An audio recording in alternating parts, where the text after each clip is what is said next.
mnayetufuata kwa njia ya internet. Que Dieu vous bénisse. Mungu aimbariki. Vraiment, je vois l'amour que Dieu a mis dans vos cœurs, Minaona mapendo Mungu anaweka ndani ya mioyo yenu, de la manière dont vous avez adoré le Créateur. munamna ambao mnamwabudu wa milele. Que Dieu vous bénisse. Mungu aimbariki. Et qu'il accorde à chacun de vous ce qu'il a demandé. Na alete kwa kila mmoja wenu kile kyote analomba. Qu'il accorde à chacun de vous le Saint-Esprit. Alete kwa kila mmoja wenu Roho Mtakatifu. Qu'il guérisse vos maladies. Atunze magonjwa yenu. Et qu'il trouve solution à vos problèmes au nom de Jésus-Christ. Na jibu yonekane kwa mambo yenu munjina Yesu Kristo. Alléluia. Vous venez de bien chanter. Munatoka mkuimba mzuri. Mais dites à votre voisin Umwambie jirani wako que ne ratez pas le ciel. ya kusema shikose mbingu. Alléluia. Ne ratez pas le ciel. Usikose mbingu frère. Là-bas, Kule usikose mbingu. il n'y aura pas frère Joseph Hakutakuwa frère Joseph pour entonner les cantiques, juu ya kutuma mimbo. ni un modérateur pour nous arrêter. Wala muntu wa kutushimamisha. Parce qu'ici on a peu de temps. Hapa tuko na wakati kidogo. Mais là-bas, Kule ngambo nous chanterons tutaimba un cantique nouveau. mwimbo mupya. Que Dieu vous bénisse. Mungu aimbariki. Qu'il bénisse aussi notre chorale. Abariki vile vile kwaya yetu. Vous savez, il y a une chose à ne pas oublier. Kuko kintu kyasibo kusababu. Dieu aussi nous pousse à faire autre chose. Lisons un peu cela rapidement dans les psaumes 95. David dit quelque chose là-bas. Tusome muzaburi 95. À travers, eko nasema kintu kimoya hivi. à travers les louanges ici. Kupitia sifa hii. Qu'est-ce qu'il dit? À partir du 95, en commençant par le premier verset. Kwanza mstari yake ya kwanza. David dit ceci. Daudi anasema hivi. Venez, chantons avec allégresse à l'Éternel. Kujeni na tumwimbie wa milele na shangwe kubwa. Poussons des cris de joie vers les rochers de notre salut. Na tulalamiki na malalamiko ya furaha kwa mwamba wa wokovu wetu. Ici c'est la louange. Hapa ni mambo ya sifa. Allons au devant de lui avec des louanges. Twende mbele yake na masifa. Faisons retentir des cantiques en son honneur. Tuimbe mimbo wala turidishe mimbo kwa ajili ya heshima yake. Alléluia. Car l'Éternel est un grand. Kwa maana wa milele yuko mkubwa. Il est un grand roi. Ni mfalme mkubwa. Au-dessus de tous les dieux. Yulu ya miungu yote. Si nous sautons à aller au sixième verset. Turuke twende mustari yake ya 6. Il dit maintenant ici. Hapa anasema. Venez. Kujeni. Prosternons-nous et humilions-nous. Tujinyenyekeze na tuiname. Fléchissons nos genoux devant l'Éternel. Tutwange magoti mbele ya wa milele. Notre Créateur. Mumbaji wetu. Deux choses ici. Hapa ni vintu viwili. Qui semblent être pareils mais qui se diffèrent. Ebiko inaonekana sabisha kufanana lakini bisha kuachana. Il y a tantôt l'adoration. Hapa ni mambo kuabudu. Alléluia. Au verset 6. Mustari yake ya 6. C'est l'adoration. Hapa ni mambo ya maabudu. Mais au début c'était la louange. Kumwanzo ilikuwa masifa. C'est pourquoi la louange peut nous pousser à l'adoration. Sifa inaweza kutusukuma kutuingie mkuabudu. Alléluia. On le loue, on loue ses œuvres, fait ce qu'il a fait. Cela nous pousse aussi à pleurer. Nous tombons devant ses pieds. Il est le roi des rois. Oh, moi, je n'ai qu'un seul habit. Je n'ai pas mangé. Je souffre beaucoup. Maintenant, le souffle de vie que tu as là. Alléluia. L'épidémie qui ravage le monde ici. Mais toi tu n'es pas atteint. N'est-ce pas la main de l'Éternel? Alléluia. Il faut avoir Dieu dans la vie. Un jour, je venais de la ville vers ici. Il n'y a pas très longtemps. Arrivé là-bas sur la rue, je voulais prendre le petit à venir ici chez nous maintenant. De mon habitude, j'aime rester là derrière. Frère, j'ai essayé d'aller rester là derrière là-bas. Une lutte dans mon cœur. toi tu ne restes pas ici. Moi je dis que je vais rester, c'est là que j'aime pour m'appuyer. J'ai tellement traîné là-bas jusqu'au point une maman est venue. Elle est venue s'asseoir à ma place où j'allais m'asseoir. Alléluia. Et moi, j'étais obligé d'aller rester du côté droit, là où il y avait le chauffeur. Il a démarré. Comme il était rapide, il y avait les courbines ici qui mènent vers ce safari. Alléluia. Lui vient rapidement. Les chauffeurs aussi du véhicule aussi partent en ville rapidement. Les motards aussi en vitesse. Ils se retrouvent tous trois là-bas. Maintenant les motards fouillant les chauffeurs qui avaient les yas. Il est allé finir sa course là où, dans notre petite où on était. Alléluia. Où c'est? À la place où moi je voulais rester. On nous a secoué, le motard est tombé. Même notre petite a été tellement secouée. Alors j'ai vu celle qui était restée à ma place. Blessée. Les sang saigné. En train de pleurer qu'elle s'est cassé les bras. Cela m'avait beaucoup étonné. C'était à ma place, c'est moi qui allais être blessé, j'allais subir beaucoup. Que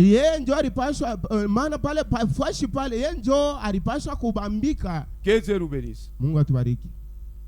Tenons-nous debout pour la lecture de la parole.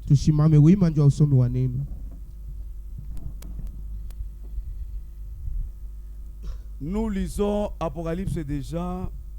Chapitre 1er.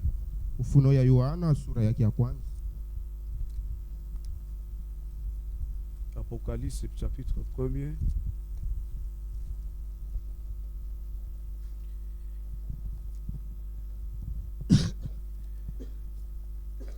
Le verset 1er au 3e verset. Révélation de Jésus-Christ que Dieu lui a donné pour montrer à ses serviteurs les choses qui doivent arriver bientôt. Ufunuo wa Yesu Kristo ambao Mungu alimwambia juu ya kuonesha kwa watumishi yake bintu vile vinapaswa kufika hapa sasa. Et qu'il a fait connaître par l'envoi de son ange.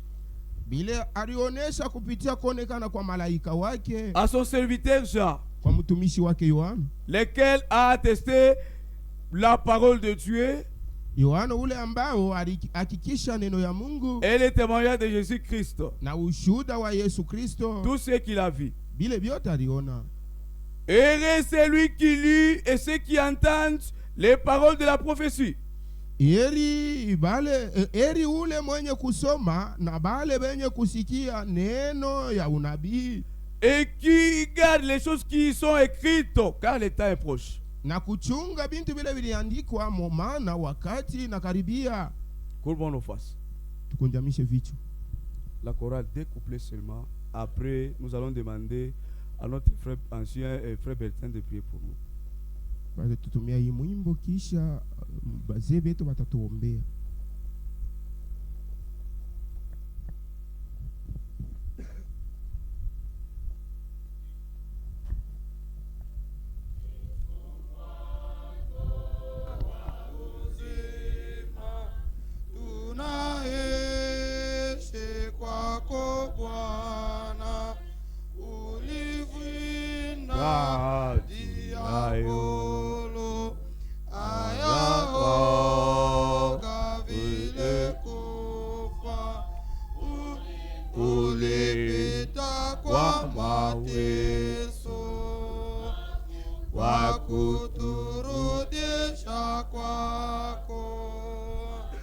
La socorro el fu Yahweh kwako kwa milele Mashokoro elfu Yahweh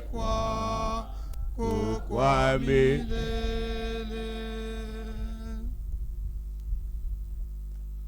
Bwana Yesu ulipata fimbo na Alléluia. kuzara. Oh Jésus. Oh Jésus. Wewe Bwana Oh wa Bwana walikuvalisha miba, wewe ulituokoa kwa vifungo vya makosa. Mashokoro elfu kwako Bwana na Mwokozi. Mashokoro elfu kwako Bwana na Mwokozi. Aksanti Mungu wetu kwa hivi likupendeza tena kutukaribisha kumeza ya chakula ya kurisha maroho zetu asubuhi ya leo. Wewe ulisema muntu hataishi tu kwa mkate, ila kwa kila neno kutoka mkinywa cha Mungu muntu ataishi. Njoo kwa maana neno lako nasomewa asubuhi ya leo kufuatana na elimu kwa masomo.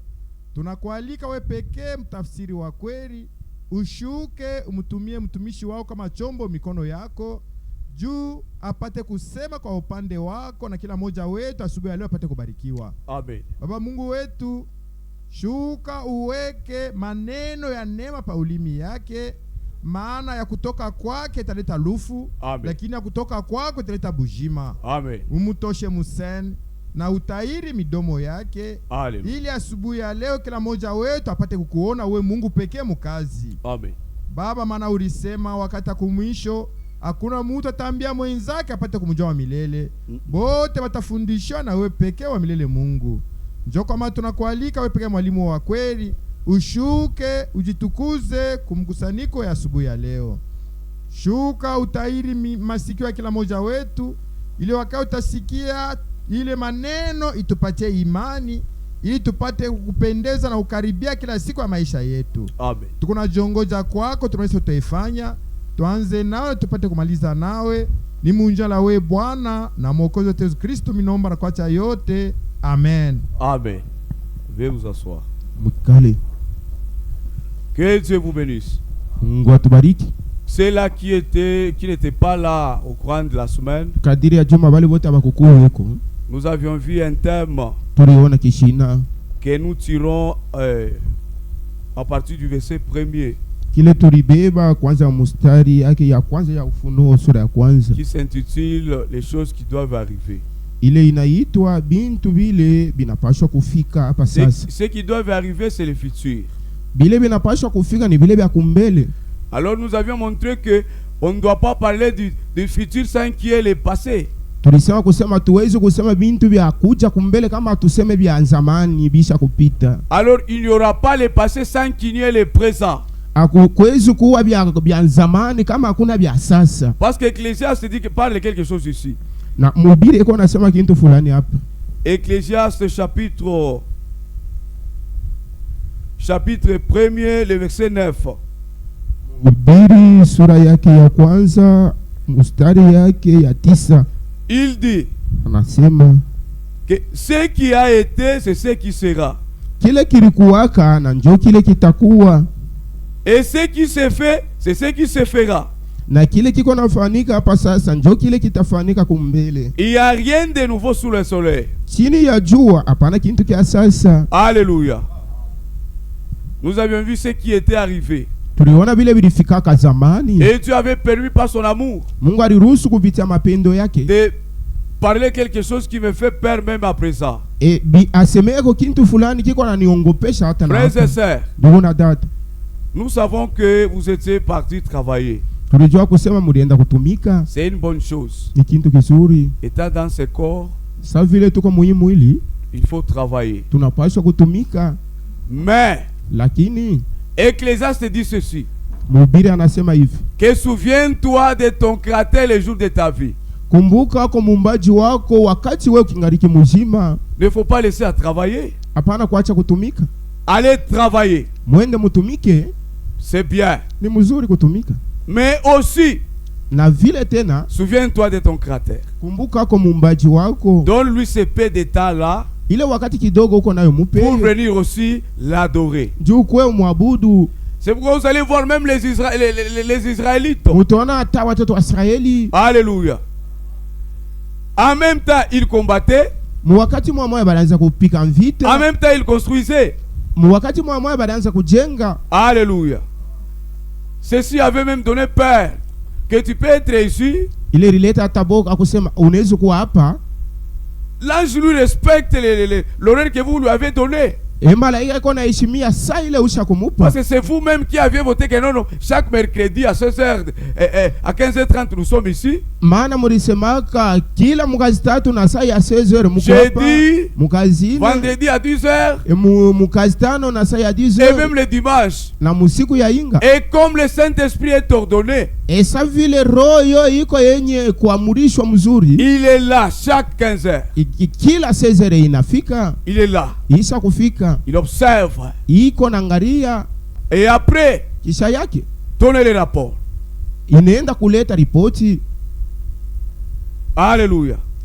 Faites attention. Tu viens, tu n'es pas là aujourd'hui. Demain, tu n'es pas là. Le lendemain, tu n'es pas là. Tu peux être remplacé. Tu es au bas. Parce qu'il y a deux livres que vous ne devez pas savoir. Le livre de vie et le livre de vie de l'agneau. Dans le livre de vie de l'agneau, il est possible. Tu gages qu'on puisse t'effacer. Alléluia. Efforçons-nous. Les temps sont difficiles. Mais faisons tout. Parce que bientôt ce sera la fin. Alléluia. Les choses qui doivent arriver. Qu'est-ce qui était arrivé? Les problèmes avaient commencé au ciel. Dieu était là. Il y a un désordre entre Dieu et Lucifer. L'orgueil était monté en lui. Il s'est enorgueilli. Il se commence à se dire dans son cœur que je monterai au ciel. Je serai semblable au Très-Haut. À cause de son orgueil et à cause de sa beauté, Dieu l'a fait descendre l'a fait descendre. Et vous savez l'histoire. Quand il était descendu, et aujourd'hui il est lié dans les airs. Ceux qui nous tourmentent sont des démons. Parce qu'il n'est pas tout puissant, mais il était puissant. Il était sorti avec un tueur d'anges. Alléluia. Maintenant, jaloux qu'il était, il a raté là-bas à cause du désordre. La terre a été donnée à l'homme. Il se retrouve dans les airs. Alléluia. C'est là qu'il était descendu dans les jardins. Nous partons un peu rapidement. Dans les jardins, il se croisa avec la femme d'Adam. Il l'a séduit. Parce que le mot séduction intervient à l'acte d'adultère. Tu ne peux pas dire que quand tu manges que non, maman, ce que tu as préparé, tu m'as séduit. Il a séduit la femme la femme d'Adam. La mort est entrée. Alléluia. Il ne mourrait pas. La mort est entrée. Ils ont commencé à mourir. Ils ont commencé à se multiplier. Et la méchanceté aussi s'est ajoutée. na bubaya ukali ikaongezeka pa dunia. Vous voyez là, c'était Caïn qui avait tué son frère. Mnaona Kaini ule aliuwaka ndugu yake. Pourquoi il avait tué? Jua alimuwaka. Nous avions lu ça rapidement. Tulisoma ile mbio mbio. C'est dans 1 Jean chapitre 3. Ni Yohana wa kwanza sura ya verset 11 au verset 12. Mstari ya 11 mpaka 12. Il avait tué, lisons. Tusome. Car ce qui vous a été annoncé, kwa maana ile limetangaziwa, et ce que vous avez entendu dès le commencement, na kile mlisikia kutoka mwanzo, c'est ce que nous devons nous aimer les uns aux autres. Ni kusema sisi tunapaswa kupendana wana wengine. Et ne pas se ressembler à Caïn qui était du malin, na mshimufanane Kaini na ule alikuwa mtoto wa mtu mubaya, et qui tua son frère. na ule aliuwaka ndugu yake. Et pourquoi le tua-t-il? Jua nini alimuwaka? Parce que ses œuvres étaient mauvaises, matendo yake yalikuwa kamubaya, et que celle de son frère était juste. na ya ndugu yake ilikuwa ya kunyoloka. Il a tué son frère akamuua ndugu yake à cause de ses œuvres qui étaient mauvaises. kwa ajili ya matendo yake mubaya. Mon frère, ndugu, ma soeur, dada, tu dois t'observer. utajichunguza Quand tu haïs ton prochain là, wakati uko nachukia ndugu yako wale jirani wako, ton frère là, ule ndugu yako sans cause, bila sababu, alléluia, tu dois vérifier tes œuvres. unapaswa kuchunguza matendo yako. Il lui a tué akamuua parce qu'ils ont fait l'offrande à Dieu. maana balitoa pamoja sadaka kwa Mungu. Les deux étaient des religieux, bote walikuwa bakidini, tous les deux, bote balikuwa babudu. mais l'un avait la communion avec Dieu. Mmoja alikuwa na ushirika na Ils ont Mungu, fait l'offrande à Dieu. bakatolea Mungu Dieu sadaka. agréa l'offrande de son frère. Mungu akakubali sadaka ya Il ndugu se yake, jeta sur lui et le tua. na Kaini akamwangukia na kumuua. Et Caïn était la première personne à rencontrer Dieu impoliment. Na Kaini ni muntu wa kwanza wa kujibu na kukosa heshima Mungu.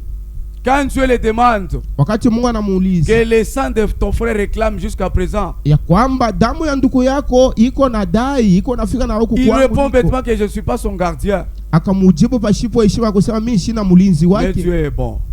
Mungu eko mwema. Alléluia. Ce n'était pas fini.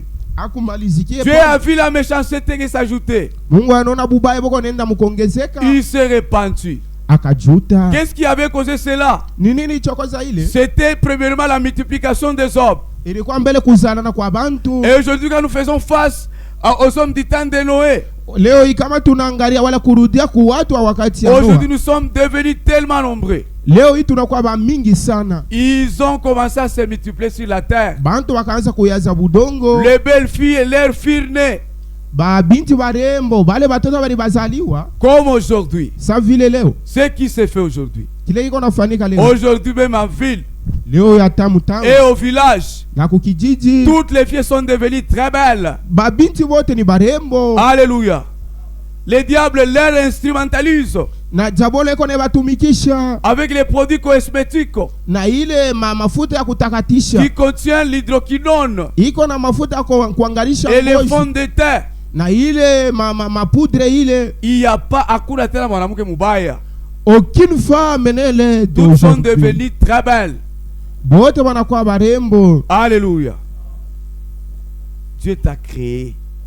Toi tu es noir. Mungu alikuumba mweusi, Nous connaissons bien. tunajua mzuri. Mais tu deviens tellement blanche. Pourquoi? Unakuwa wa kuangala njua nini? Ya kujipenta penta. Le Un maquillage. jour nous dirons frère mumutoshe nje. Un jour nous dirons que fais-la sortir dehors. Mupakale mbele, munawisha tu mbele mumacho, vous allez voir. Lavez-la d'abord au Mais visage. tamutoka biote atabakia mweushi. Tous les fonds de teint vont sortir sur son visage. Et faites attention ma sœur.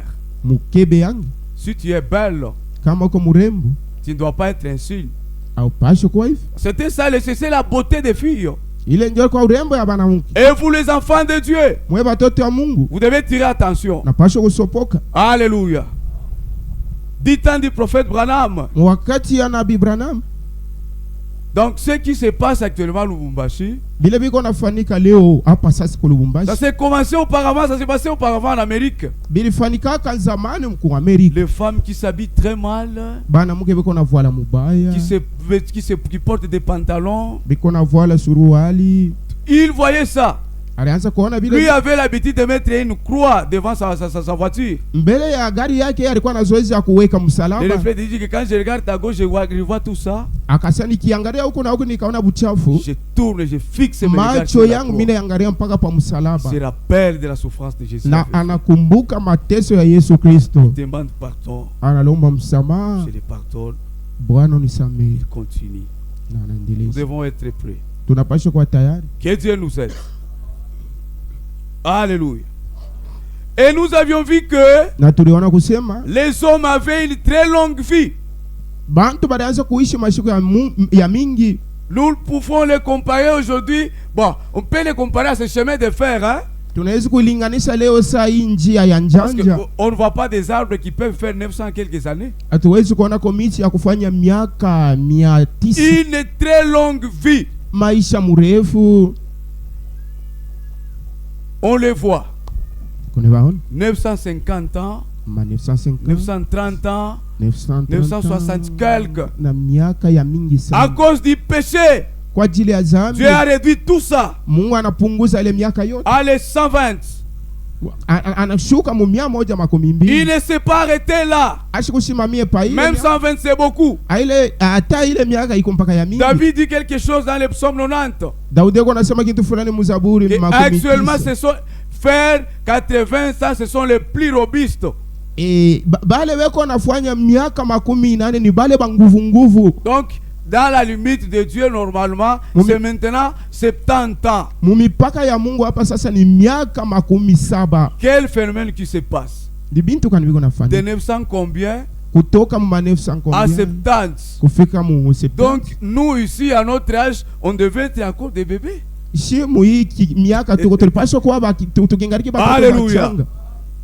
900 combien, mais toi tu as 50 ans déjà, tu sens la vieillesse. Et de 900 combien? Ouais, mon miaka tout chini unazeka na kuzeka. Est-ce que Dieu pareil, il faut jouer avec lui? Inapaswa kucheza na Mungu mobile. Un Dieu capable de changer la joie en tristesse. Ya kubadilisha furaha inakuwa huzuni. Comme ce roi là Belshazzar. Sa vile yule mfalme Belshazzar. Alléluia. Furaha inamupita na mubamba. Tellement joyeux, emporté par la joie. Alléluia. Il a organisé la fête. Akatayarisha karamu. Allez. Il a appelé ses femmes. Akaita babibi yake et ses concubines. Na bahabala. Pour la fête, il a collé. Et la fête a tellement exagéré. Amenez les vases de la maison de l'Éternel. On est parti amener ça. On commence à utiliser ça à la fête. Alléluia. On commence à utiliser ça. On a se servir de ça. Le Dieu du ciel, le Dieu de sa parole, il regarde. Il dit que je vais finir avec lui aujourd'hui. En train de danser, en train de sauter. Le roi est surpris. Il regarde. Arrêtez, arrêtez, arrêtez, arrêtez. Arrêtez. Je vous dis, qu'est-ce qui se passe au roi? Regardez. Regardez. Vous voyez là-bas. Qu'est-ce qui se passe? La main. Qu'est-ce qui se passe? Une main qui écrit. Men. Men. Men, men. Tekel. Et on est à la fête. Qu'est-ce qu'il faut? Qu'est-ce qui se passe? Le roi a appelé une femme, il a appelé ses magiciens pour l'interprétation. Ils ont dit que non, non. Au roi, que tu vives longtemps. C'est maintenant que ton royaume va commencer. Que non, non, ce n'est pas ça. Je ne me sens pas comme ça. Appelez un autre. Ils ont interprété. Non, non, non, non. Le roi dit que ce n'est pas ça. Allez, on est parti appeler un homme de Dieu, Daniel. Il est venu. Il regarde. Il dit, le roi, qu'est-ce que tu as fait? Qu'est-ce que tu as fait? Qu'est-ce qui t'est arrivé? Alléluia. Que Dieu nous bénisse.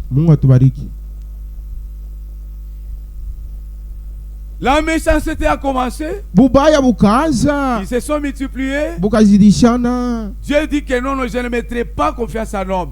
Mungu akasema meshitaweka tena kitumaini kyangu ndani ya Il se mtu. répand de l'avoir créé. Akajuta kwa kumuumba. Vous connaissez l'histoire. Hadithi Il a dit mnajua. à Noé, fais-toi l'arche. Akamwambia na Il a donné ujifanyizie quelques détails.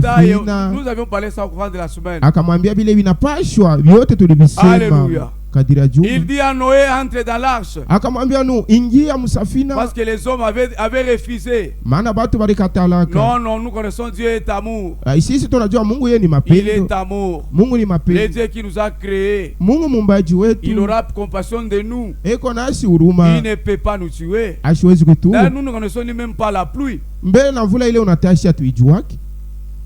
Dieu lui dit, Mungu anamwambia va chez les animaux. wende basi kubanyama, Observez la nature. uangalie viumbe. Les animaux ont écouté la voix de Dieu. Na banyama bakasikia sauti ya Mungu, Ils sont entrés. bakaingia. Mâles et femelles. Dike na dume Et les oiseaux. na bandeki Et même les serpents étaient là. na banyoka balikuwa, Et même les cobras étaient là. na bale banyoka ba sana bale La souris balikuwa. aussi était là. Mpanya na yeye alikuwa, Les lions aussi là-bas. na usimba, L'antilope aussi là-bas. pongo pale, Les crocodiles là-bas. mamba alikuwa mule. Alléluia. Toutes sortes de bétail étaient là-bas. Aina ya banyama bote Mais walikuwa. ils vivaient en harmonie. Balianza kuishi usawa, Les lions ne musalama. pouvaient pas se lever pour dire que non, moi je suis roi dans la forêt.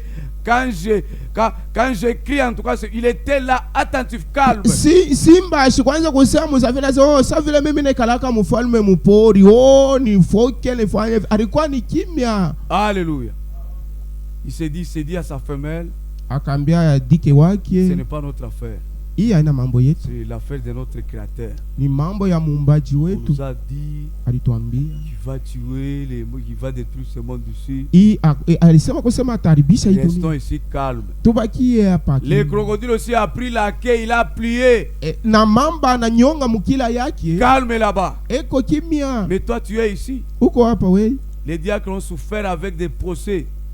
Basemashi banasamba sana juu Jusqu'à ya quand vas-tu grandir? kufika na wakati kani 2 utakomea jours procès, paka bisamba 3 jours procès. masiku mbili Dans la bisamba. maison de Dieu, Munyumba ya Mungu où il doit y avoir de l'ordre. mule mnapaswa kwa usawa. Alléluia. Quitte ici, va là-bas. Toka hapa uende pale, Tu te moques même du diacre. unamzarau hata shemashi Tu ne comprends pas. awelewe kintu. Pendant cette période ici, Mui wakati tuko tu mènes encore ta vie en désordre. uko naishi tu mfujo. Cette période où nous sommes, où toute chose qui était écrite, Ni wakati mtu uko naishi ni mule ambaye bintu yote viliandikwa, même toutes les prophéties de la Bible, hata maunabii ya Biblia sont accomplies sous nos yeux. iko natimilika mu macho yetu tuko Dieu nayo. avait promis qu'il enverrait Élie le prophète. Mungu alilaka kusema atatuma Elia nabii, Élie est déjà venu. na Elia Il ashakufika, est déjà mort. ashakufa. Les autres ne le reconnaissent pas. Bengine abatambue Comme à l'arrivée de Jésus. sawa vile wakati Yesu alifika, Et le Messie. Mesia Et les précurseurs. na ule Tous mtangulizi étaient là. bote balikuwa Nous pale. avons cette écriture, mais nous avons... Dieu a mis quelque chose à parler beaucoup. Nous n'allons pas beaucoup lu. Tous étaient là. Messie là, précurseur là-bas. Mtangulizi na Mesia Ils bote ne les walikuwa connaissaient pale. pas. Ah, Et puis, abakutambue ils l'ont traité comme ils voulaient. bakamufanya vile Il a banapenda kuyua. sans toutefois le savoir. Même aujourd'hui, Hata leo Dieu fait son Dieu. Donc Dieu fait, il a déjà fait tout son plan. Mungu ashakutayarisha Mais le monde matengenezo est yetu. distrait. Bantu njo bekosha kulingama. Alléluia. Mon frère, peut-être Dieu a permis que tu viennes aujourd'hui. Dieu a permis peut-être que tu es venu pour la première fois aujourd'hui. Sengine ndugu yangu, Mungu aliruhusu kusema ufike mara yako ya kwanza leo. Écoute la voix de ton Créateur. Isikia sauti ya muumbaji wako. Quand on va appeler à l'hôtel, Wakati wataanza kuita wakuamini, toi-même, we mwenyewe lève seulement ton doigt. lamusha mkono yako Donne ta vie au Seigneur. na utoe maisha yako kwa Il n'y a Bwana. pas le temps. Wakati hainako tena. Alléluia. Dieu a détruit tout le monde. Mungu akaribisha bintu vyote na Et les bantu rois. bote na mfalme Et les gouverneurs. na liwali Et ceux-là qui ont beaucoup étudié. na bale Et balifunza les sana pasteurs. na wachungaji 8 personnes seulement watu 8 tu étaient sauvées. njo waliokolewa. Combien? 8 personnes seulement. Watu 8 tu Oh, les bébés ne meurent pas. Oh, batoto bachanga Ce bakufa. sont des anges. Boni ba malaika. Même les bébés étaient morts. Hata batoto bachanga bali kufa. Ce sont eux qui étaient morts avant. Na japo bonjo bali tangulia. Oh, parce que même si toi, maman, tu l'as porté au dos. Kama hata we mama usha kumubeba pa mkongo. Mais quand l'eau va monter, Wakati maji itaanza monter, kupanda. Avant que toi tu le mettes, ton bébé mourra au dos. Mbele ya wewe ufe, mtoto yako ndio atatangulia kufa. Et avant même que tu le meurs avec de l'eau, tu mourras d'abord avec la faim parce que tu vas préparer où? Mbele ya ufe na maji utakufa na njala, utatayarisha chakula wapi? Utapika chakula wapi? Tu vas allumer le feu, tu vas allumer le feu. Maji isha kufikia muiki wango, moto kani utakonga, mbabula isha kuingia mu maji. Alléluia. Ils étaient morts. Bali kufaka. Dieu avait détruit le monde. Mungu aliharibisha dunia sans pitié. Pasipo huruma. Les mêmes créateurs là. Ule muumbaji moya moya. À cause de la méchanceté. Kwa ajili ya ubaya wa bantu. À cause du péché. Kwa ajili ya zambi. Le même créateur là. Muumbaji moya moya. Il a détruit le monde. Anaharibisha dunia. Vous connaissez? Unajua. Il était venu comme un agneau. Alikuwa kama mwana kondoo. Alléluia. Mais connais-tu comment est-ce qu'il retournera? Unajua namna ile atarudia? Il ne viendra pas comme un agneau. Asitakuwa sa vile mwana. Il viendra maintenant comme un lion. Kondoo atakuwa sa vile simba. Alléluia. Quand vous regardez le documentaire, kama unaangalia mafasirio ya ile mambo, un lion quand il se croise avec un animal, wakati simba anakutana na nyama fulani, cet animal ne peut pas demander pardon. Ule nyama sitalomba msamaha. Lui c'est directement voir aller attaquer. Ni pale pale kumuona na kumshambulia. Tu vois que cet animal là court très vite. Kana na kusema ule nyama il va même sauter sur lui. Allez. Il n'y a pas d'explication. Hakuna mambo ya kufasiriana pale. Alléluia. Parce que l'État nous a accordé de nous préparer. C'est maintenant l'état. Donc tu peux changer ta marche. C'est possible. Tu peux te repentir. C'est possible. Alléluia. Ils étaient morts. Tous morts. L'histoire n'était pas finie. Somme un peu rapide. Les hommes qui étaient sauvés dans l'arche là, ils avaient encore commencé à se multiplier. Arrivé en Genèse 11, ils se sont dit que non, nous devons maintenant aussi faire quelque chose pour prouver à Dieu. Comme il les avait détruits là, nous allons construire une tour. Jusqu'au ciel, élevons une tour. Jusqu'au ciel. Allez, comme tout le monde, il y avait une seule langue. Ils ont commencé à construire la tour de Babel. Ils avaient une seule langue. Même aujourd'hui, vous allez le prouver que ce que la Bible a dit est vrai. Il y a certains mots qui se ressemblent. Quand on dit Alléluia en Swahili, c'est toujours Alléluia. En français, Alléluia. Je ne sais pas en latin, mais en lingala, c'est toujours Alléluia. Quand on dit Muntu en Swahili, si on dit l'homme en Swahili, même en lingala, ça sera moto. Même à Lingala ni mpaka presque les choses qui se ressemblent. Misema ya mingi nafanana. En Tibet on dira umuntu. Donc presque les mêmes histoires qui se ressemblent. Bintu biko bisha misema inafanana mpaka. Dieu les avait confondus. Mungu alibachanganisha. Alléluia. Maintenant, sasa, quand on a regardé au ciel, wakati wanaangalia kumbingu, l'homme est perdu. Muntu anapotea. Il est complètement perdu. Anapotea sana. Qu'est-ce qu'il faut? Inapashwa nini? Il faut aller les racheter. Inapashwa kwenda kumkombola. Comment? Kumkombola namna gani? Pas moyennant l'argent. Ana kupitia fedha. Alléluia. Moyennant le sang. Lakini kufuatana na damu. Jean parle de cela. Dans Apocalypse 5. Yohana yuko anasema ile mu Ufunuo sura ya 5. Il a fallu le sang. Inapaswa damu imwangike. Pas le sang des boucs. Ana ya mbuzi. Pas le sang des hommes. Ana ya bantu. Il a fallu qu'il y ait le sang de Dieu lui-même. Inapaswa damu ya Mungu mwenyewe imwangike. Ma sœur. Dadangu. Mon frère. Ndugu yangu. pour ton salut et mon salut. juu ya wokovu yako na yangu. Ton salut a coûté le sang du Créateur. Wokovu yako ilimubeba damu ya Donc muumbaji. c'est un sang qui coûte très cher. Ni damu ya bei kubwa. Il faut prendre ça avec valeur Unapaswa kuibeba na bujito et bukubwa wala na avec bei. considération. Na bei kubwa. Alléluia.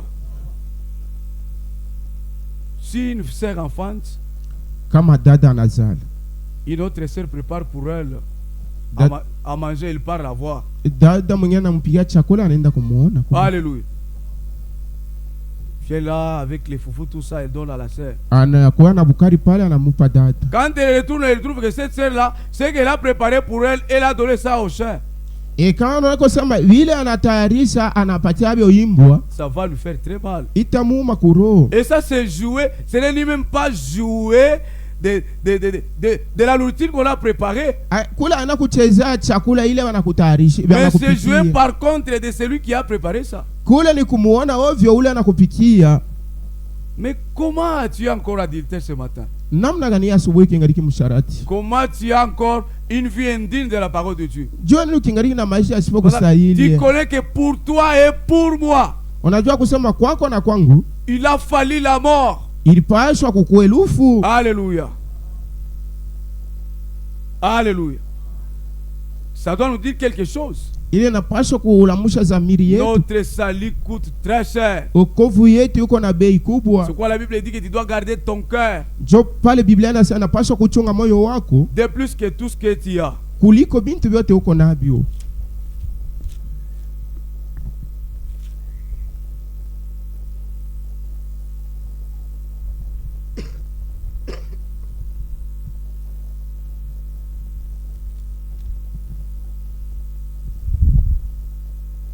Qu'est-ce qui a été?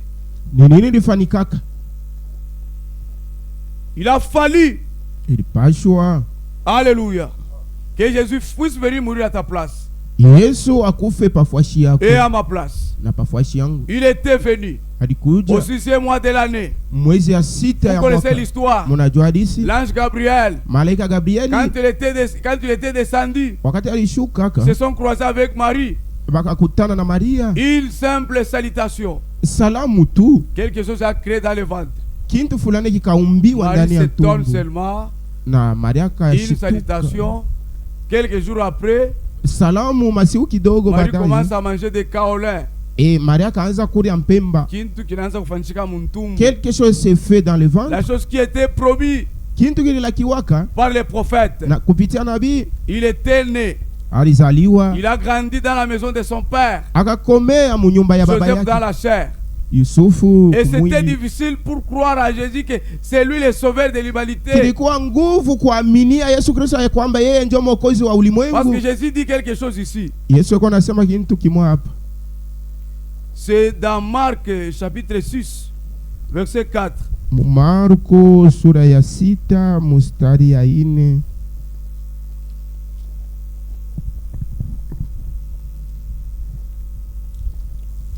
Marc 6, Marko sura yake ya 6 verset 4. mstari ya 4.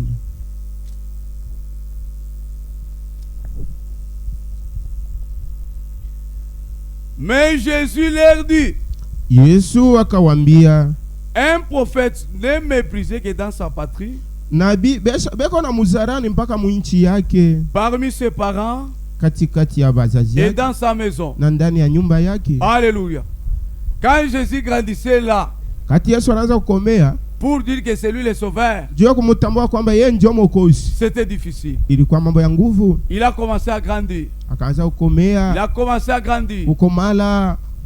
Un jour avec ses disciples, Siku moja pamoja na banafunzi alléluia, à la table là, beko kumeza assis, basha kuikala, il dit à ses disciples akabaambia que l'un de vous me livrera. akusema mmoja wenu Il atanitoa. parlait de Judas Iscariote. Anaanza kusemea juu ya Yuda Iskariota. L'autre se pose la question, Huyo anaanza Seigneur, kujiuliza, c'est moi? eti ni mimi Bwana? L'autre, Seigneur, c'est moi? Mwingine, eti ni mimi Bwana? Judas lui posa la question. Yuda akamuuliza uliza. Jésus lui dit que tu l'as dit. Yesu akamwambia unasema Au wewe lieu ndio- que Judas se repente, pahali pa Yuda Iskariota atubu, mais il ne s'est pas repenti. ashikutubu. Et Jésus dit, Yesu akasema malheur à l'homme Ole kwa muntu.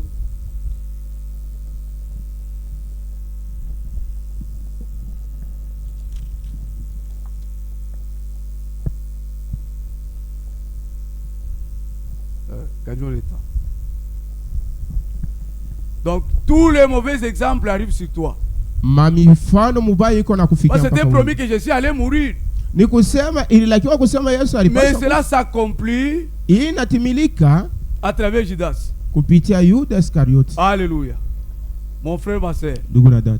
Faut tirer attention. Napaswa kusoboka. Si tous les mauvais exemples donc arrivent sur toi. Kama mamifano mubaya iko mpaka na kuangukia. Pas les bons mais les mauvais. Lakini aina ya mzuri mpaka ya mubaya. Kama ni wakuchambulana ni wewe. Si y a quelqu'un qui insulte les gens, c'est toi. Kukombana ni wewe. La bagarre, c'est toujours toi. Kusimangana ni wewe. La calomnie, toujours toi. Wizi ni wewe. Le vol, toujours toi. Alléluia. C'est un mauvais signe. Ni alama mbaya. Il faut que Dieu vous aide. Inapaswa Mungu akusaidie. Il faut que Dieu nous aide. Mungu atusaidie. Alléluia. Il ne s'est pas repenti. Ashikutukutubu. Jésus était mort. Yesu akakufa. Et puis une mort qu'il ne s'est jamais faite sur la terre. Lufulu moya aluja fanikaka pa dunia. Qu'il ne s'est jamais fait sur la terre ici. Lule aluja fanikaka pa dunia. Aucune personne hakuna muntu hata moja n'a jamais été mort comme Jésus était mort. Alikuwa kufa sa vile lufu ya Yesu. Même c'est ce que vous voyez, on dit justice populaire. Oh, hata ile banasema justice populaire. Sera ne sera pas comparable. Ile lufu haiwezi kulinganishwa à la mort que Jésus était mort. Haiwezi kulinganishwa. Jésus a caché quelque chose. Yesu alificha kitu fulani. Et non, la Bible a caché quelque chose. Biblia inaficha kitu fulani. Comme cela faisait très mal. Ça vile ilianza kuuma. Ça faisait très mal. Ilianza kuuma. Dit que là, c'est pas lui. Il est crucifié. Anatundikwa. Il est crucifié. On l'a cassé quelque chose. Parce que quand Jésus était devant ce gouverneur-là, il est jugea. Il est jugea. On l'accusait faussement. Oh, il disait, et je détruirai ce temple. Je vais le construire en 3 jours. Oh, je ferai ceci, cela. Des histoires fondées. Pilate les regarde. Il regarde et dit que je ne vois rien de mal en cet homme ici. Je ne vois rien. Sinon il est innocent. Alléluia. Mais que ferait de Jésus appelé Christ? Dit qu'il soit crucifié. Que son sang retombe sur nous. Ainsi nos enfants. Jésus était mort pour toi. Il était mort pour moi. Alléluia. Il avait pleuré. Alléluia. Il avait pleuré. Alléluia. Ceci avait fait très mal. On avait veillé avec lui toute la nuit. En train de les gifler. Les autres en se moquant de lui. Quand Jésus pleurait, Eli, Eli, Eli, lama sabachthani. Et se moque de lui. Ils disent que il appelle Eli. Il appelle Eli. Il se moque de lui en disant qu'il appelle Eli. Afin que lui vienne l'assister. Sauf toi, tu sauvais que les autres. Sauf toi, non? Alléluia. Il a pleuré. Alléluia. On l'a même vêtu. Alléluia.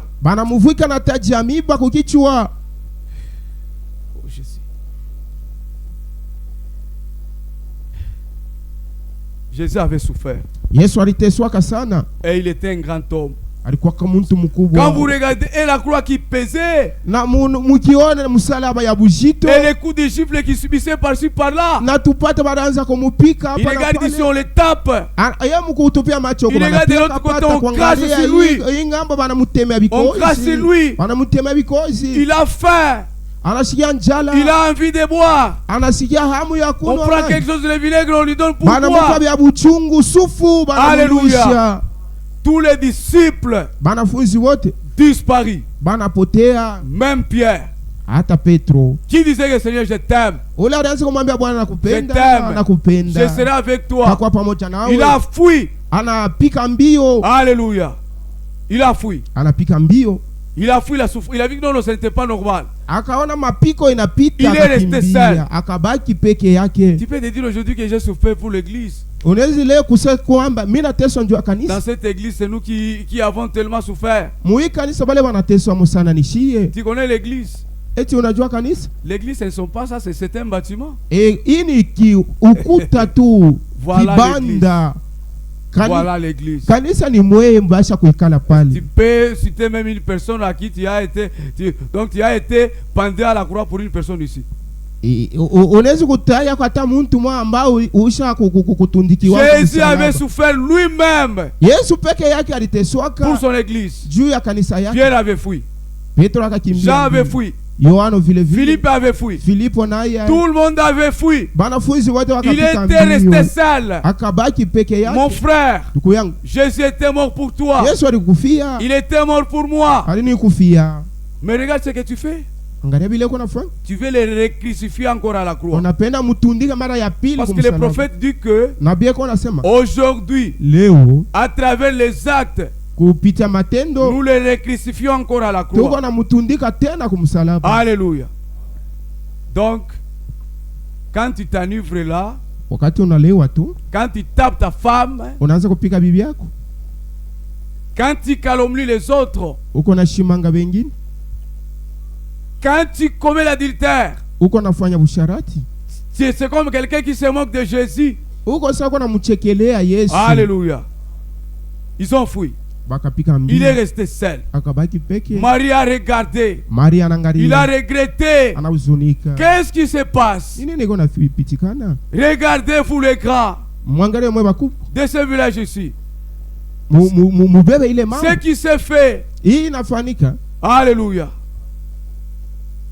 Un jeune homme de 33 ans qui est mort ni comme ça.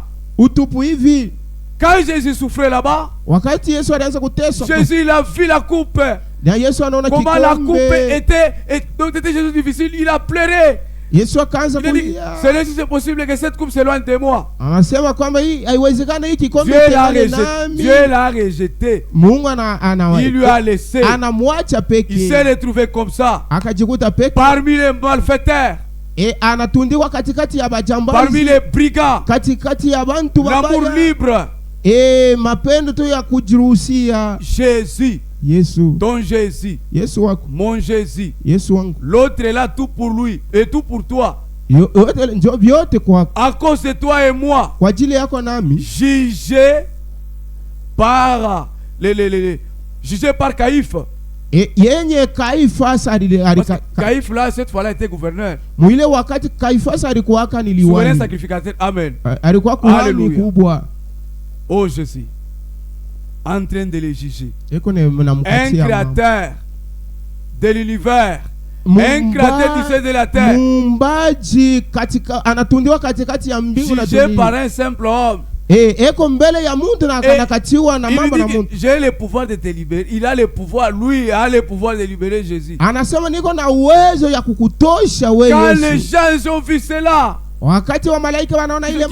il n'y a pas moyen. Nous allons détruire la terre. Mais cela ne pouvait pas se faire.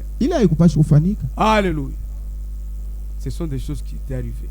Des choses qui doivent t'exciter. Pour dire que non, en tout cas, j'en ai marre avec cette vie. Je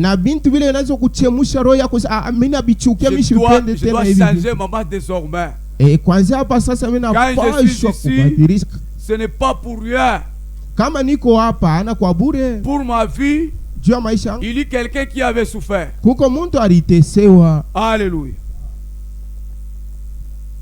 C'était des choses qui étaient arrivées. Maintenant, qu'est-ce qui se fait? Il y a des choses qui se font, qui se passent. Et il y a des choses qui doivent se faire, qui nous attendent. Pendant le temps où nous sommes, Nous sommes au dernier jour. Tuko kwa wakati ya mwisho. Et nous sommes à la fin des temps. Na tuko kwa mwisho ya wakati ya mwisho. Donc c'est pas la grâce de Dieu seulement. Ni kupitia tu neema ya Mungu. Ah, si Jésus ne retourne pas, kama Yesu ashirudie, il a seulement compassion de nous. Eko natushikilia tu ni huruma. Il a dit quelque chose ici. Alisema kitu kimoja hapa. Romains chapitre 11 verset 25. Waroma sura yake ya 11 mstari ya 25.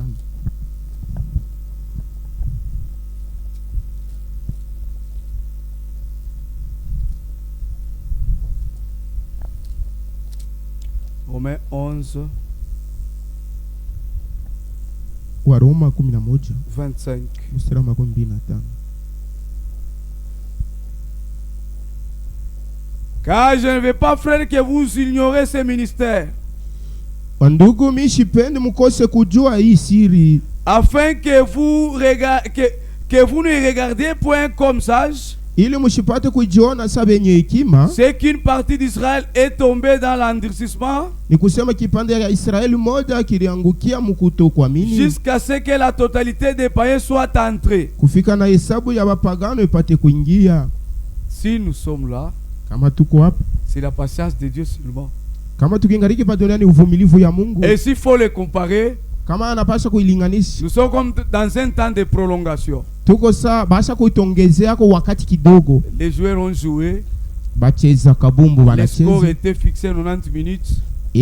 Wakati baliweka ni madakika 10. Après l'arbitre dit que non, je les rajoute même 3 minutes. Kisha msimamizi anabaongezea kwa dakika 3. C'est la période dans laquelle nous sommes. Ni muile kipande tuiko.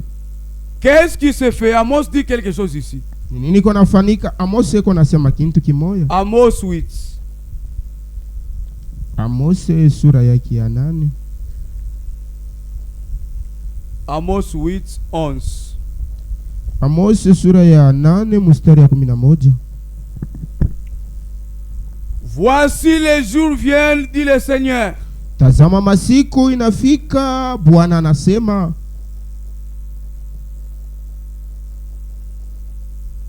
où j'enverrai la famine dans les pays. Ile siku ambao tatuma njaa mwinchi. Non pas la 17 de pain. Ana chakula ya mkate wala njala ya mkate. Et la soif de l'eau. Wala kiu ya maji. Mais la faim et la soif d'entendre les paroles de l'Éternel. Lakini kiu na njala ya kusikia maneno ya wa milele. 12.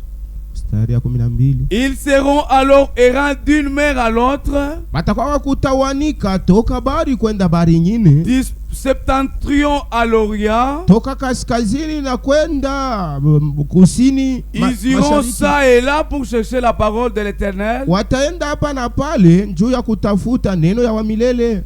Et ils ne la trouveront pas. Na abata ipata. En ce jour, muile siku, les belles filles et les jeunes hommes mourront de soif. Wabinti warembo na vijana wanaume watakufa kwa kiu. Ceci se fait dans notre temps. Hii mambo yanafanyika mwi wakati yetu. Où la Bible dit qu'ils iront d'une mer à l'autre. Amba Biblia iko nasema watatawanika kutankatanka kutoka bari kwenda bari nyingine. Septentrion à l'Orient. Toka kusini na kwenda mashariki. Et aujourd'hui quand vous regardez, leo hii kama mnaangalia, quand vous partez dans toutes les montagnes, wakati unaenda kwa milima yote et de tous les déserts, na majangwa yote, chaque matin, chaque soirée, kila asubuhi na magharibi, vous allez entendre des jeunes hommes là-bas et des jeunes filles là-bas. Utasikia masauti ya vijana wanaume na vijana wanawake. Ce que je parle, certains d'entre nous disent que ces frères ici ne mentent pas. Qu'est-ce qui se passe là-bas? Rien que de parler en langue. Alléluia. Mais nous ici, alléluia, Dieu a déployé tout. Et mer de soif et faim là-bas. Mais nous ici, comme Dieu avait promis qu'il enverrait les prophètes, nous savons tout. Alléluia. Vous allez les trouver là-bas. Chaque soirée, chaque matin, kila asubuhi. Quand ils retournent, wakati wanarudi, si tu te croises avec eux, ukikutana nao et que tu leur demandes, na unawauliza, ils ne vont rien vous apporter. abata kuletea ko vya kabaila. C'est ce qui se fait ici. Njoo vile biko nafanika. Il y a d'autres choses qui se fait. Kuko vingine biko nafanika. Ceci nous les trouvons et nous les trouvons plutôt dans 1 Timothée. Ibi bintu vingine biko nafanika tukone bikuta ni umu wa Timotheo wa kwanza.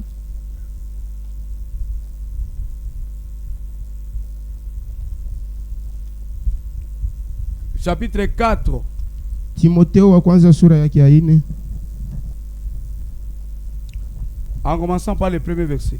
Kwanza mstari ya kwanza. Mais l'Esprit dit expressement que dans les derniers temps, Roho iko nasema waziwazi kusema mu masiku ya mwisho, quelques-uns abandonneront la foi, bantu fulani fulani bataacha imani, pour s'attacher à des esprits séducteurs et à des doctrines de démons. Juu ya kuambatana wala kulamatana kuma mpepo mchafu wala mampepo ya utongozi, par l'hypocrisie des faux docteurs, kupitia unafiki wa balimu babongo, portant la marque de la flétrisse dans leur propre conscience. Beko na beba alama ya bilonda ndani ya zamiri yabo, prescrivant de ne pas se marier, beko na andika wala kukataza bantu bashiowe, et d'abstenir d'aliments que Dieu a créés, na kukatala kuchakula ile Mungu aliumba, pour qu'il soit pris avec action de grâce, juu pa kuikula baanze kuishukuru, baanze kushukuru par ceux qui sont fidèles kubale baminifu et qui ont connu la vérité. na bale balijua kweli. Alléluia. Prescrivant de ne pas se marier. Biko naandika wala kukataza bantu bashiowe. Est-ce qu'on ne le voit pas?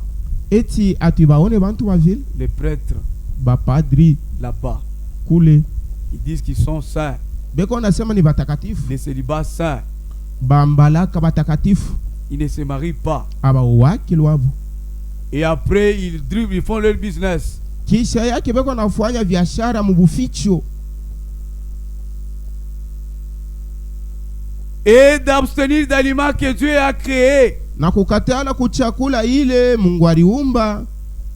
Quand Dieu a créé le ciel et la terre, Wakati Mungu aliumba mbingu na dunia, quand il a placé Adam dans le jardin et Ève, akamuweka mshamba ya Eden na Adam na Hawa, il leur avait dit de manger tout ce qui était dans le jardin, alibambiaka bakule byote biko mshamba, sauf un arbre. ila to bashikule Vous allez kumuti manger les oiseaux, bandege mute bakula, les arbres fruitiers et autres. miti ya matunda yote ya miti mutakula. Donc ne soyez pas étonnés quand tu vois un frère qui mange un animal que tu n'aimes pas manger.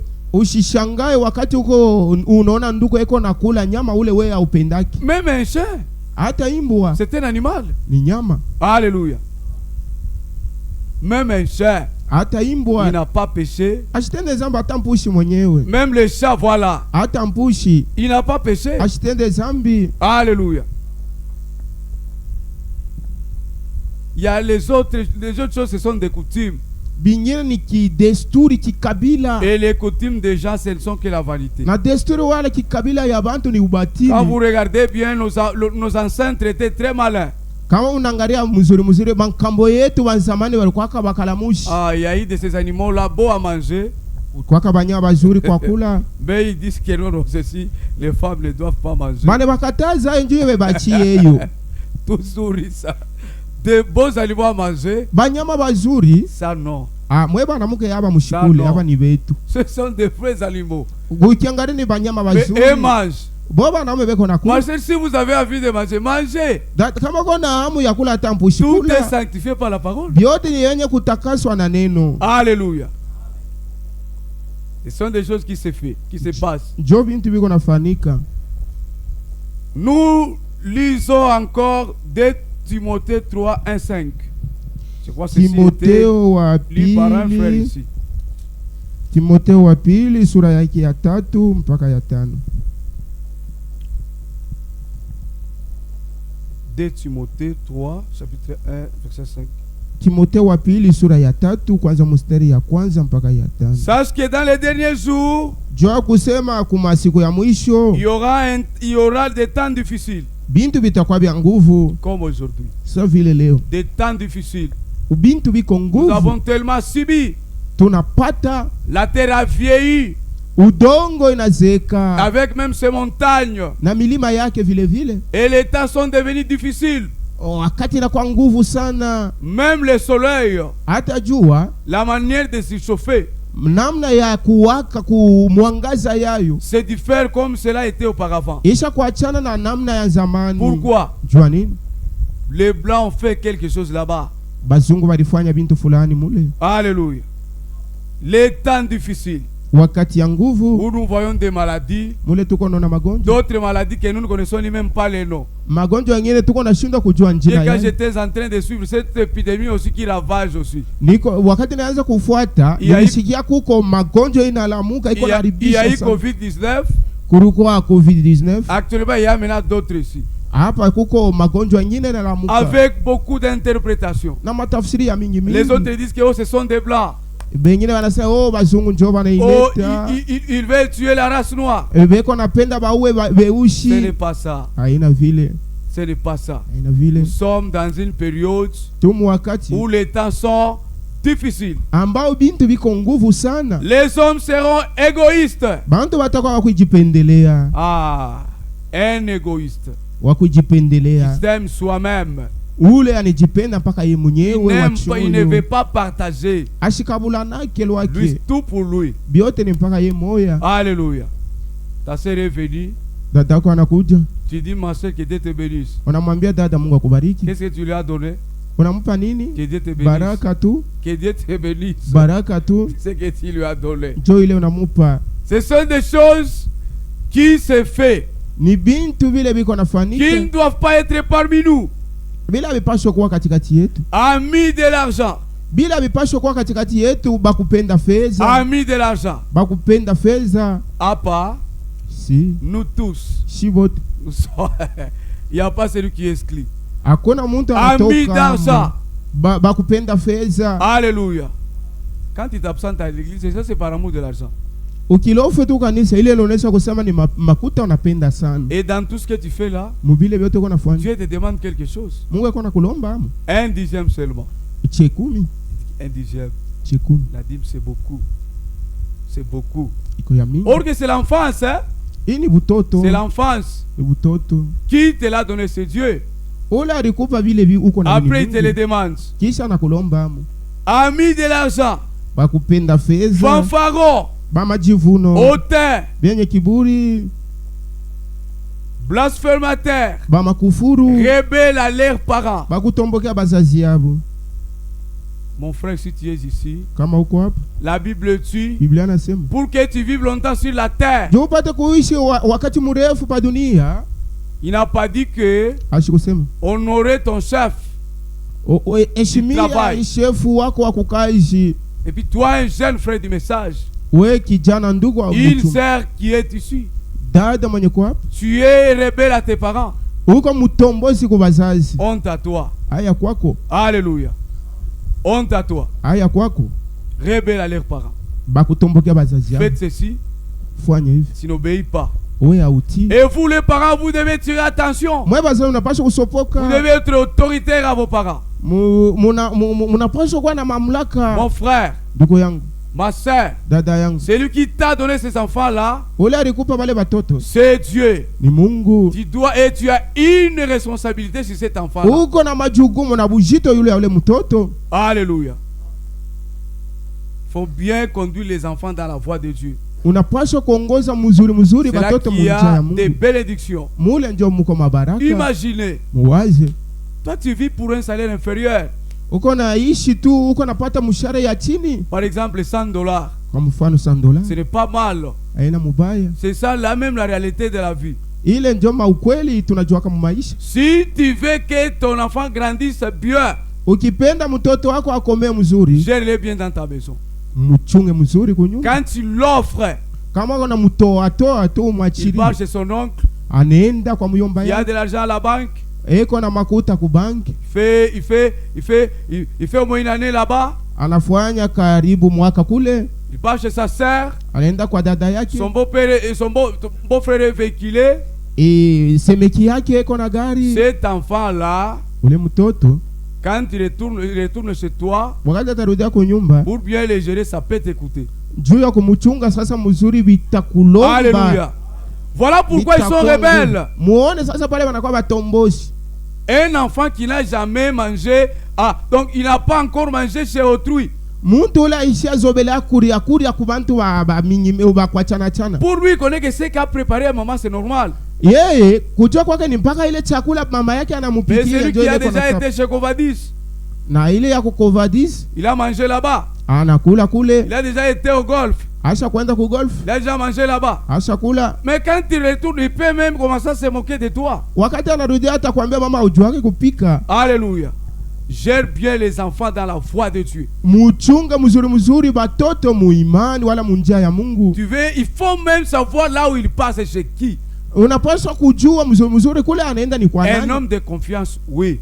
Muntu kama ni yule wakupa kitumaini. Voilà. Avant que ce soit le soir, retourne à la maison.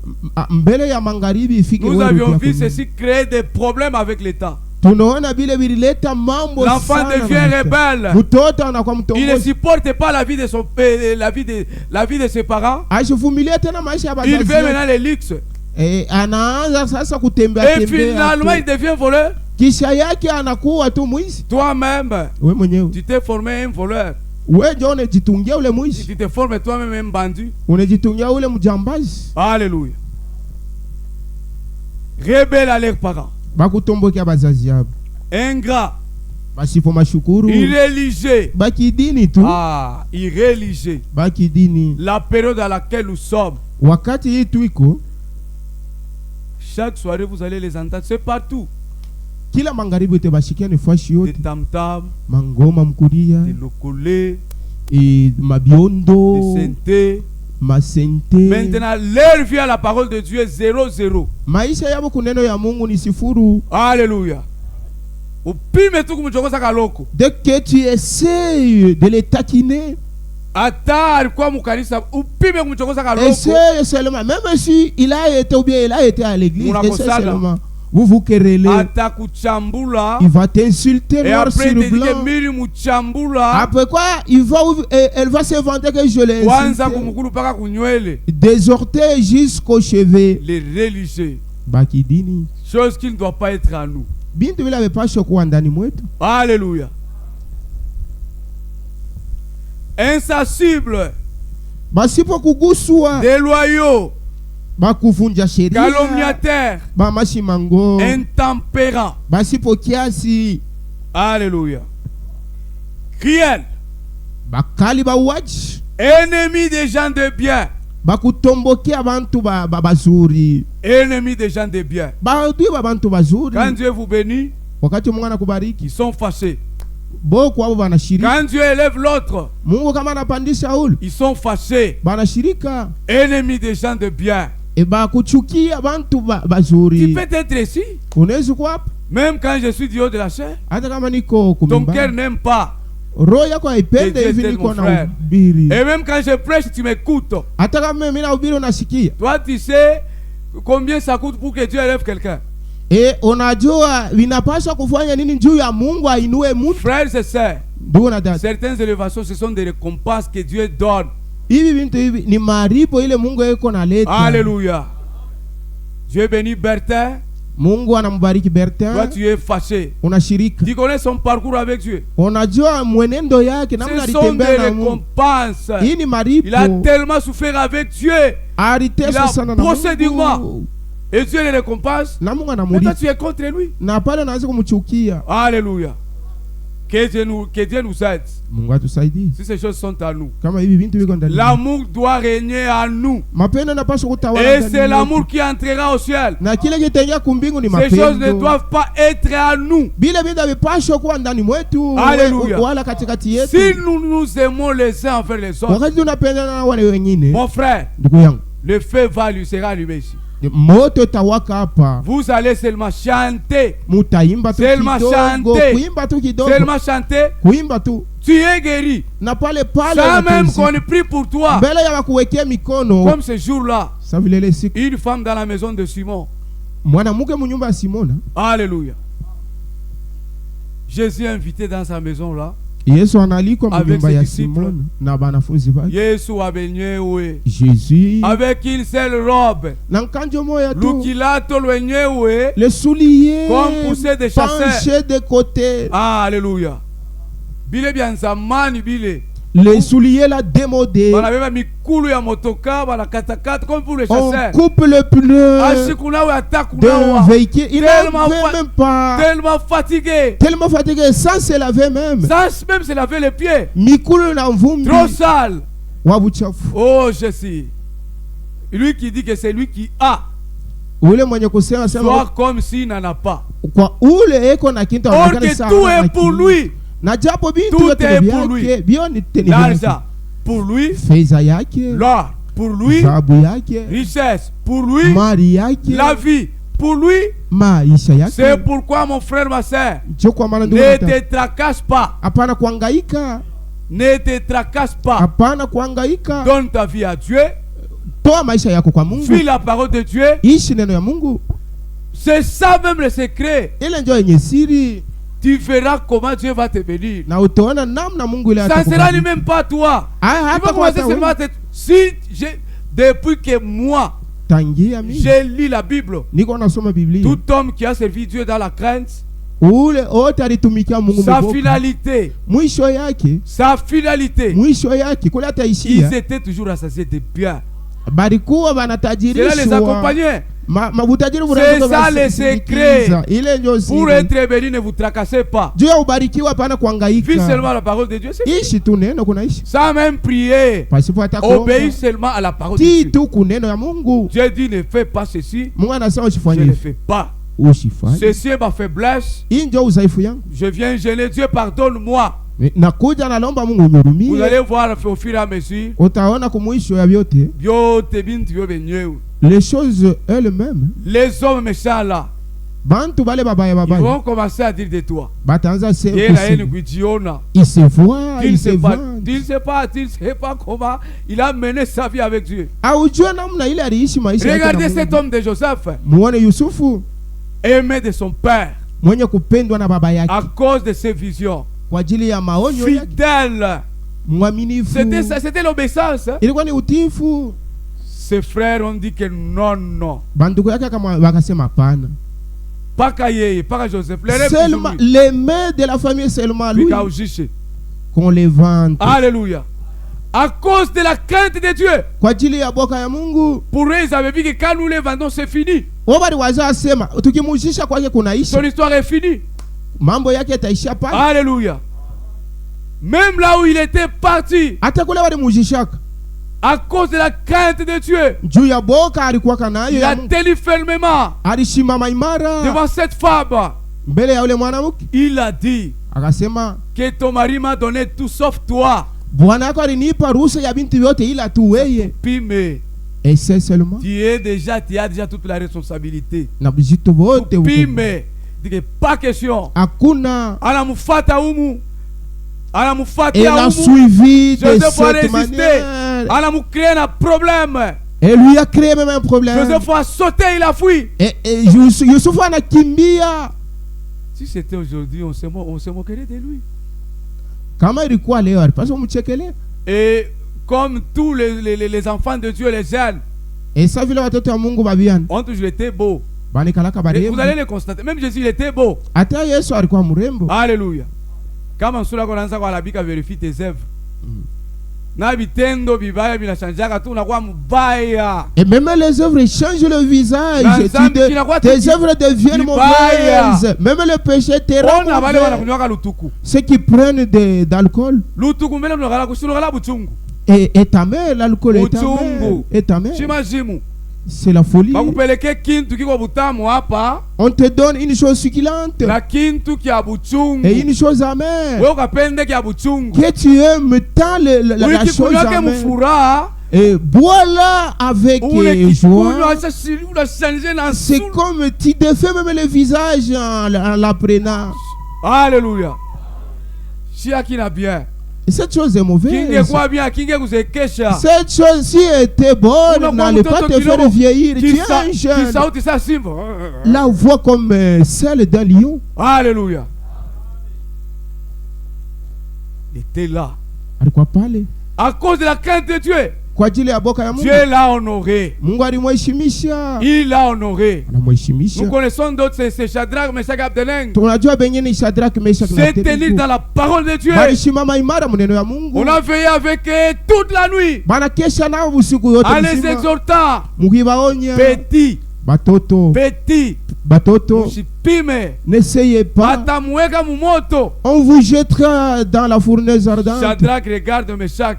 Shadrach, mon cher, que dit-il? Ne m'effrayez pas. Nous connaissons une chose. Les dieux que nous adorons, nous avons confiance en lui. Il est capable de nous sauver. Alléluia. On les a approchés vers la fournaise. Petit, n'acceptez-vous pas de vous prosterner? Le problème est devenu difficile. Ce n'est pas difficile. Acceptez seulement un point, c'est tout, ça se terminera. Que Dieu nous aide. Les choses qui nous attendent devant nous ici. Il n'y aura pas seulement la joie. Il y a les boycottages qui nous attendent. Une chose qui va précéder l'enlèvement. On mettra pression sur nous. Alléluia. Abba. Ici. Courir. C'est à ce moment où il faut pleurer. C'est le moment où il faut pleurer. Regarde d'abord comment est ta foi. Le mot de tête. Vous courez ici. Donc, il y a quoi planter dans la foi. S'il n'a aucune position dans la foi, que Dieu nous plante aujourd'hui. Que nous soyons affermis. Où on ne bouge pas. S'il s'agit de mourir que jamais. S'il s'agit de mourir par la faim, takufa nayo. Et si c'est mourir et ta maigre, takufa. Mais pour t'offrir mon corps, Dieu a kukupatia mwili yangu. Tu as $20. À cause de $20. Pour une joie de 3-4 minutes. Dieu a kujifurahisha tu dakika kidogo shitaweza. Alléluia. À cause des points. Dieu a mapoe kwa masomo. Il a kintu. Le point là où il y avait un n'a pas d'importance. Avec tout zéro ongeze pale. Là où il y avait un, il augmente les zéros. Rien. D'ailleurs, même ce point-là, ce ne sont même pas. Pour lui, il a ajouté seulement là-bas. Pour avoir un diplôme de licence, après tu meurs, ton diplôme là reste. On ne peut même pas vendre ça à 10, même à 100 francs.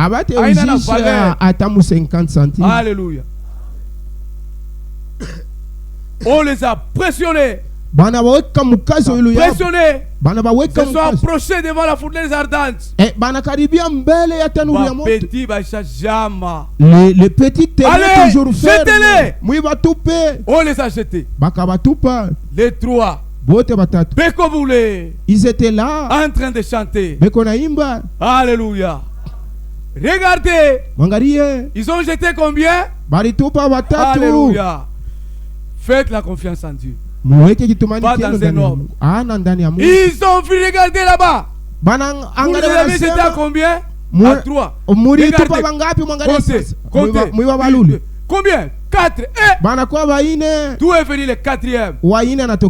La confiance en Dieu. Il honore ceux qui l'honorent. Si tu l'honores ce matin, lui aussi va t'honorer. Alléluia. Il va t'honorer. Il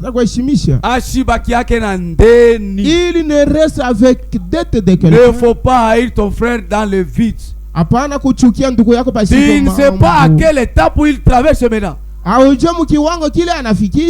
qu'il est dit, il est écrit que maudit soit celui qui maudira Israël. Et béni soit celui qui bénira Israël. Et tu connais pourquoi nous disons que Dieu vous bénisse, que Dieu vous bénisse. Alléluia. Un enfant de Dieu connaît les secrets. Quand Dieu bénit l'autre, ça sera moi. Donc, vous ne devez pas être jaloux. Alléluia.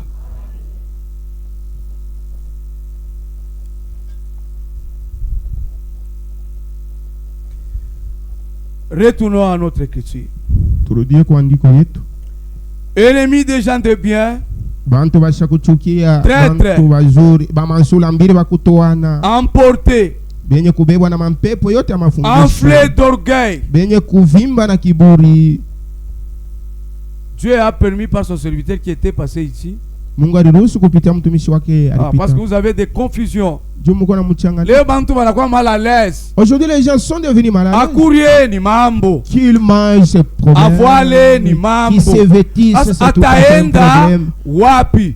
Un orgueilleux. Il avait dit que ce n'est pas celui qui a de l'argent. Mwenye kiburi ana ule eko na ni celui qui a des voitures. Wala eko na magari. Ni même un pauvre. Hata maskini. Tu peux être pauvre mais tu es orgueilleux. Unaweza kuwa maskini lakini un orgueilleux c'est un désobéissant à la parole de Dieu. Wa kiburi ni ule wasipo kuheshimia neno ya Mungu. Alors nous n'avons pas cette foi là. Atuna ile imani. Vous êtes les enfants du roi. Mko watoto wa mfalme. Alléluia. Les bénédictions doivent commencer ici. Mabaraka napaswa kuanzia. Si Dieu te bénit, kama Mungu anakubariki, kuria. Mange. C'est ça, je ne dois pas vous interdire. Mais c'est pour l'honneur, la gloire de notre Dieu. Ni njoo ya utukufu ya Mungu wetu. Ne faut pas utiliser ton argent là dans des histoires vaines. Hapana kwanza kutumikisha tu makuta ya mtu bintu tu ovyo ovyo. Lisons d'abord ça. Matthieu 6, 19. Mathayo sura yake ya 6 mstari yake ya 19. Ne vous amassez pas de trésors sur la terre. Msijikusanyishie wala kujilokotea mafeza pa dunia. Où la teigne et la rouille détruisent. Pale nkutu na nondo iko naribisha. Où les voleurs percent et dérobent. Mule ba mwishi weko nengia na kuiba. Mais amassez-vous des trésors dans le ciel. Lakini mkusanishe mali yenu wala kiba yenu kumbingu. Où la teigne et la rouille ne détruisent point. Kule nondo na kutu ayaribishe. Et où les voleurs ne percent ni ne dérobent. Wala kule ba mwishi abaingie mu manyumba na kuiba. Vous venez d'écouter vous-même. Comment on est pata. Dès que tu trouves de l'argent, alléluia, là-bas, couler.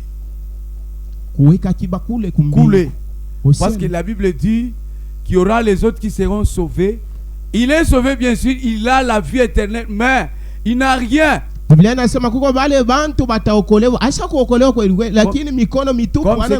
qui s'est passé à 5 ans.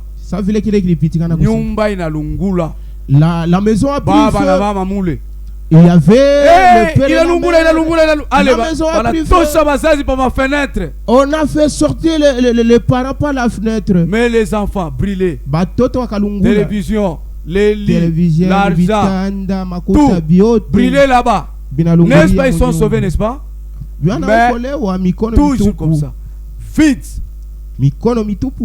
C'est pourquoi il faut poser des actes, de bons actes à Dieu. Et puis il ne faut pas, comme je l'ai dit, il ne faut pas te priver. La Bible dit que apprends-nous à compter les jours. Nos années, miaka kiloko. Il y a peu d'années. Tu te prives même. Tu connais ce qui t'attend? Lufu. La mort. D'un riche. Il n'y a aucun souci. Sa mort ne cause aucun souci. L'argent d'un homme. Dès que tu n'es pas encore enterré, son frère vient de Fungurume. 2 minutes après, il demande la clé. 2 minutes kisha na lomba fungulo. Fungulo ya motoka iko wapi? Ya gari. Alléluia. Iko wapi? Où est la clé? Aïkalaka na souci. Sa mort ne cause aucun souci. Amassez là-bas. Mukusanishe akiba yenu kumbingu. Muko ba mwizi. Ici il y a des voleurs. Alléluia. Banakuya banaiba makuta yote. Ils viennent, ils percent la maison, ils volent tout argent. Mais avec ton argent là, na ile makuta, si tu sers avec ton argent là, tu sers avec ton argent, tu sers Dieu. Et kama wewe unaanza kumtumikia na hiyo Mungu, tu vas le trouver là-bas. Utaikuta kumbingu. Tu as amassé là-bas. Uliweka akiba kule kumbingu. La Bible là nous serons couronnés hein. Biblia inasema kwamba tutavikwa taji. Alléluia. Les autres seront comme la lune, les étoiles. Que Dieu nous bénisse. Retournons à notre verset.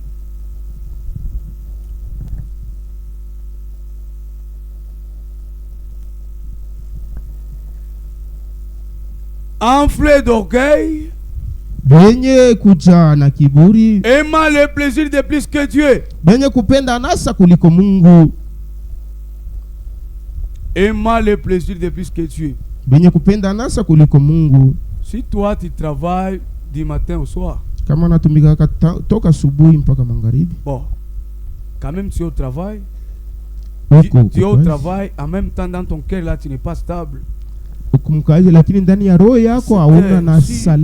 pouvait me permettre que j'ai écouté la parole de Dieu. Dieu lui voit c'est ce qui est dans le cœur, les souhaits. Mais toi tu n'as rien, le soir tu es vide, tu es calme. Tu es là à la télévision en train de regarder les séries de plaisir, concentré.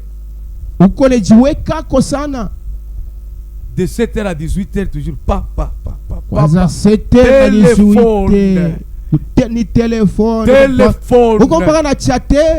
téléphone. Qu'est-ce que tu regardes?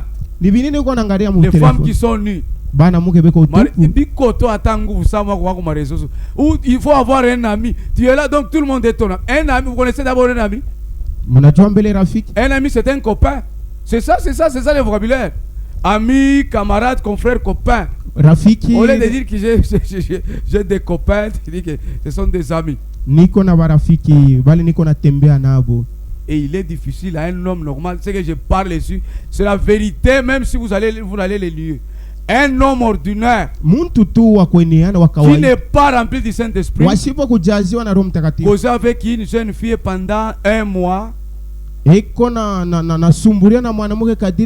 qu'ils ne se suivent dans leur discours. Ils vont commencer bien, finalement ils vont commencer par l'apprécier. Tu es belle. Toi aussi quand on te dit tu es belle, en tout cas, on t'a mis dans le paradis. Tu commences à dire tu es très très fière. La beauté. À cause de la beauté, Dieu du ciel a détruit le monde. Toi aujourd'hui, tu es devenu très belle de plus que même toutes ces femmes là. Quand vous prenez une femme de 1960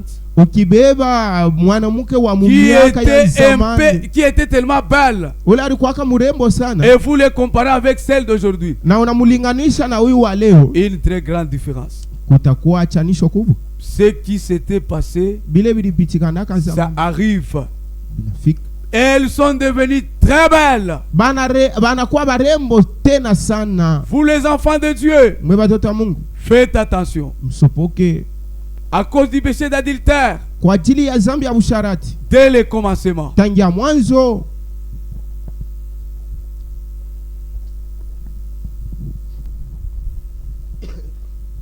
oh, je sais. 22.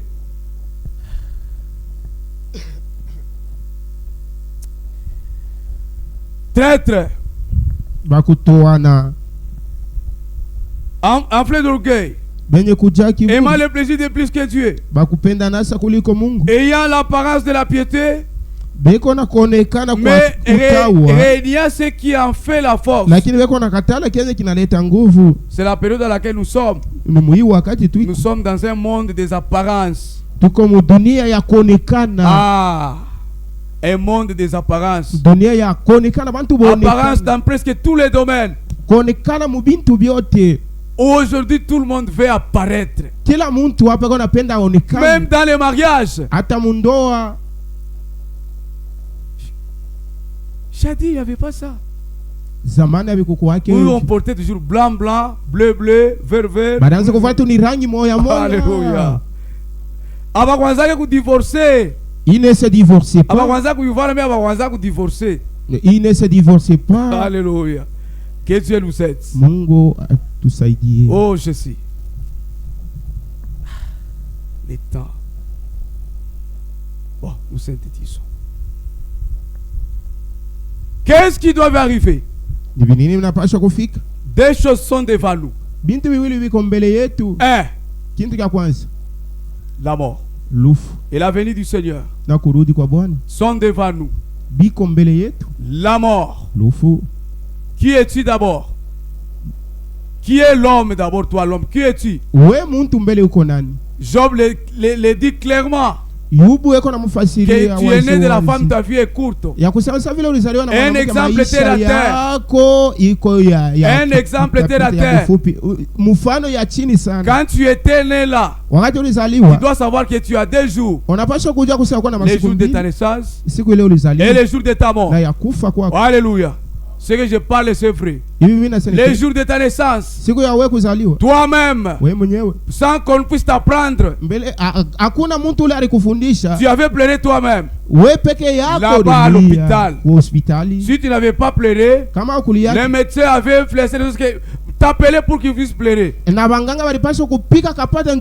Si tu ne pleurais pas, tu allais être mongol. Ce que j'ai dit, les médecins disent que c'est vrai. Tu avais commencé à pleurer par toi-même. Donc toi-même, avant que l'on puisse pleurer pour toi les jours où tu mourras, toi-même, tu es né bébé, tu as vu le monde, comme c'était dit en Apocalypse, que malheur à vous sur la terre. L'accusateur de notre frère a été jeté. Malheur à la terre. Toi-même tu as vu le monde et tu as pleuré. C'est comme ça qu'on va pleurer pour toi. Alléluia. Que Dieu nous aide.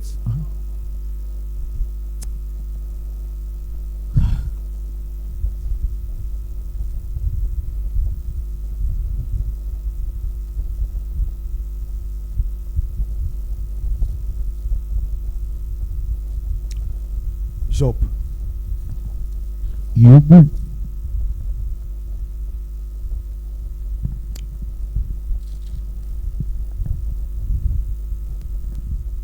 Job 30, 23. Yobu sura 13 mstari 23.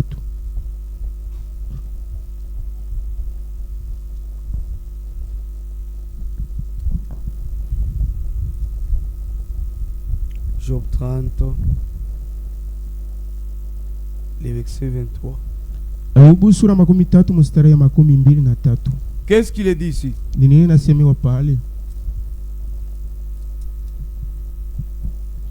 Job 30, verset 23.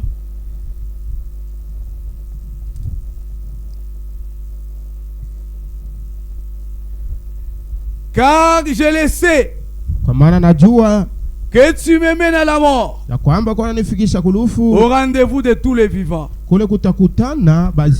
Lui-même a su qu'on le mène à la mort, au rendez-vous de tous les vivants.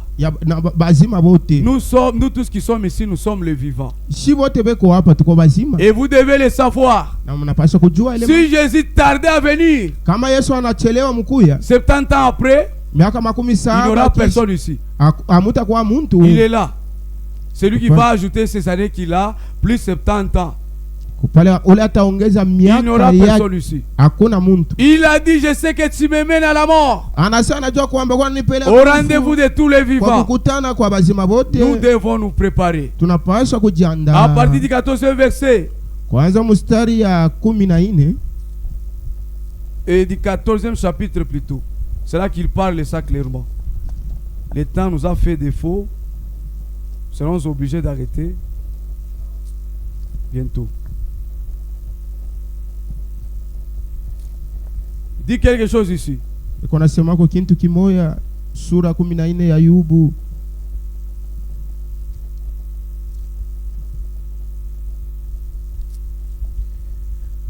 L'homme né de la femme, sa vie est courte et sans cesse agitée. Il